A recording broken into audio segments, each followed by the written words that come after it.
حضور اکرم نور مجسم رحمت للعالمین صلی اللہ تعالیٰ علیہ وسلم کے کئی اونٹ تھے۔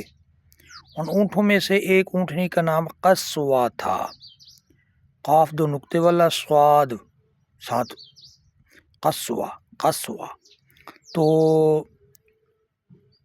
اتنا عشق تھا اس اونٹنی کو آقا علیہ الصلوۃ والسلام سے، انسان تو انسان رہے، جانوروں کو بھی آقا علیہ الصلوۃ والسلام کے ساتھ محبت اور پیار تھا حد سے بڑھ کر۔ جب آقا علیہ الصلوۃ والسلام دنیا سے پردہ فرما گئے تو اونٹنی ادھر ادھر آپ کو تلاش کرتی پھرتی تھی، ادھر کبھی گلیوں میں، کبھی بازاروں میں، کبھی کھیتوں میں۔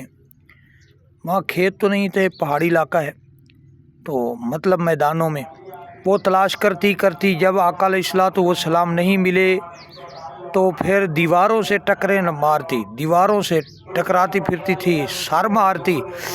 اسی طرح پھرتے پھراتے اس نے اپنی جان دے دی، کنویں میں چھلانگ لگا کے اپنی جان دے دی جب آقا علیہ الصلوۃ والسلام سے ملاقات نہیں ہو سکی۔